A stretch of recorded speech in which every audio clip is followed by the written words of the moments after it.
Hi guys, good evening. আজকে হলো 19 তারিখ। কিছুক্ষণ আগেই আমরা এএলপি এক্সাম দিতে গেছিলাম CBT-2, যেইখানে সার্ভার নেটওয়ার্কের জন্য আমাদের এক্সাম ক্যান্সেল করে দিয়েছে।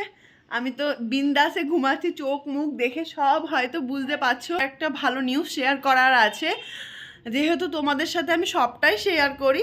এটার মধ্যে সেরকম কিছু নয়, বাট তার মধ্যেও অনেক কিছু। আমার হেডটা শেভ করে এসেছিলাম, তখনও কিন্তু আমি প্রথমে ব্লগেই বলেছিলাম, আর আমি কাউকে ফ্যামিলিতে বলিনি।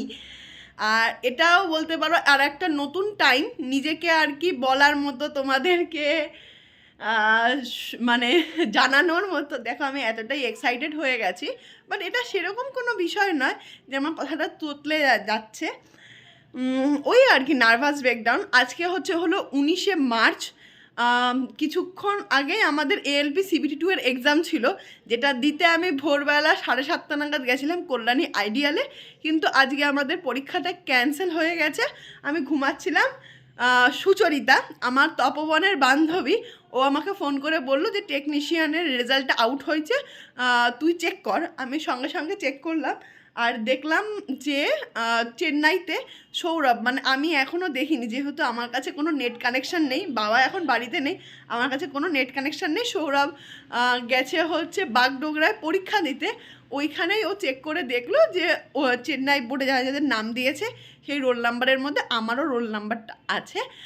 তোমরা হয়তো যারা যারা জানো তাদেরকে বলছি, মানে টেকনিশিয়ানের এই একটাই স্টেজ, এরপর ডকুমেন্ট ভেরিফিকেশান আর মেডিকেল। তারপর তোমার যদি সব ঠিকঠাক থাকে তাহলে তুমি মানে জয়েনিং লেটারটা রেলওয়ে থেকে আসে। আর কি বলবো, আর সেটাতে আমি ক্র্যাক করেছি, আমার নামটা এসেছে। এই সুন্দর জিনিসটাই তোমাদের সাথে শেয়ার করার ছিল। আর আর অবশ্যই কি বলবো, আমি কিছুই বুঝতে পারছি না।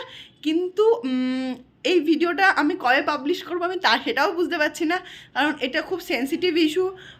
কারণ মানে কি বলবো, আমি কিছুই বুঝতে পারছি না।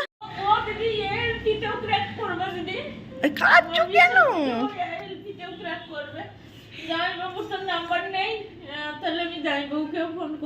এখনো কিছু হয়নি, ডকুমেন্ট ভেরিফিকেশন আছে। ডকুমেন্ট ভেরিফিকেশনের জন্য চেন্নাই যাব। এই যে তোমাদের সাথে কথা বলার পর মা এখন মাসির সাথে কথা বলছে। আসলে আমার যখন পরীক্ষা চলছিল, আমার পরীক্ষা হয়েছিল 19শে ডিসেম্বর। মা মাসির বাড়িতে গিয়ে ওই নারায়ণের আমাদের পরীর জন্মদিনের আশেপাশেই ছিল। তখন দেখো সৌরভ এর মধ্যে ফোন করছে, কেটে দিই ফোনটাকে। তখন না ওই পরীর জন্মদিনও ছিল, তাই মা গেছিল মাসির বাড়িতে, যেন আমার নামে মেশো, মানে মায়ের বিশ্বাস যে নারায়ণকে তুলসী পাতা দেয়। তাই তোমরা সবার ফার্স্ট জেনেছো, তারপরে মা শুধুমাত্র মাসিকে জানিয়েছে। আমিও বলেছি এই জিনিসটা এখনই কাউকে বলতে না, কারণ এখানে পুরোপুরি রেলওয়ে বোর্ডে লেখা রয়েছে যতক্ষণ পর্যন্ত তোমার ডকুমেন্ট ভেরিফিকেশান মেডিকেল না হচ্ছে ততক্ষণ তুমি কখনোই অ্যাজ এ সিলেক্টেড ক্যান্ডিডেট হিসাবে নিজেকে মানতে পারো না। আর আমিও তাই কিছু বেশি বলতে চাই না, কারণ কখন কীভাবে কি হয়ে যায় সেটা তো ভগবানও জানে না। না যে কত নাম্বারে ক্র্যাক করলাম কি, এখনও কিছু আমি স্কোর কার্ড কিচ্ছু মেলাইনি। আর আমি বাবাকেও এই কথাটা এখনও বলবো না, যখন বাবা বাড়িতে আসবে তখন বলবো। আমি জানি বাবারও আমার মতো এরকম নর্মাল রিয়াকশান থাকবে যে ঠিক আছে, এমন কোনো বড় বিষয় নয়। কিন্তু সত্যি একটা কথা বলতে, আজকের দিনটাতে যে মানুষটার জন্য আমি আজকে টেকনিশিয়ানটা আর মানে রোল নাম্বারটা আমার ইয়েতে সাইডে শো করছে, সেটা সৌরভ ঘোষ। ও ছাড়া আমি এইখানে আসতে পারতাম না। আর আমার এই মায়ের ভালোবাসা সব সময় আমার গোপাল, আমার গোপাল, আমার গোপাল। আমি বুঝতে পারছি না যে কাঁদছে কেন তুমি, কি হয়েছে? আজকে সকালবেলায় বাবা বলছিল যে চেন্নাই যাবে মামে, আর সারাদিন ঘুরে বেড়াবে। আমরা তো যাব না।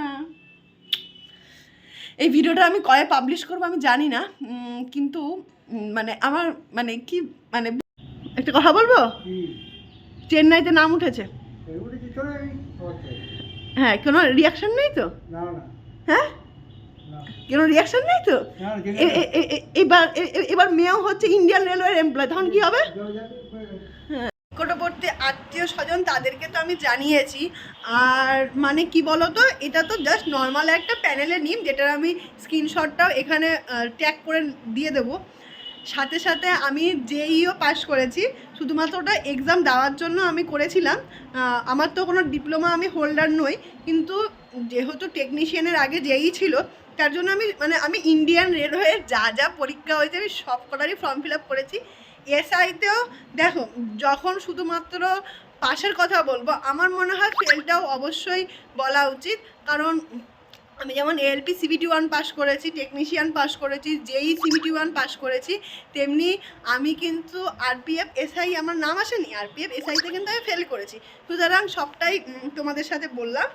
আর আমার মনে হয় ভিডিওটাকে এখনই পাবলিশ করে দেওয়া উচিত। আর মানে এটা কিন্তু সেরকম কোনো বিষয় নয়, কারণ এরপরও অনেক ধরনের স্টেপ থাকবে, ডকুমেন্ট ভেরিফিকেশান থাকবে, মেডিকেল থাকবে। যাই হোক, আমার ভালো লাগাটা প্লাস হচ্ছে আমার মনে হয় যে তোমরা যখন আমার হেড শেফটাকে দেখেছো, আমার জীবনের যে এত বড় একটা জিনিস হচ্ছে আজকের দিনে, সেটাও আমার মনে হয় আমার ইউটিউবে জানা উচিত। আর এরপর তো মেডিকেল হবে, ডকুমেন্ট ভেরিফিকেশান হবে। যখন আমি finally as a railway employee হিসাবে সিলেক্টেড হব, তখন আমার বাড়িতে জয়েনিং লেটার আসবে। তারপরেই আমি নিজেকে বলতে পারবো yes, I am being a Indian railway employee. But এখন সেরকম কোনো বিষয় না, just as a technician pass করেছি, এইটুকুনি। চলো, এইটুকুনি ইনফরমেশানই দেওয়ার ছিল। আবার তোমাদের সাথে পরে কথা হবে।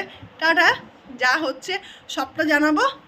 আর আপাতত খুব চাপে আছি, কারণ সিবিটি 2 আবার কবে শিডিউল করে দেখা যাক। চলো, টাটা। আশা করছি তোমাদের মধ্যে থেকেও অনেকেরই সিলেকশান হয়েছে। যারা যারা সিলেকশান হয়েছে অবশ্যই কিন্তু আমাকে ভিডিওর নিচে কমেন্টে জানিও। চলো, অনেক মেসেজ আসছে। Tata tata tata.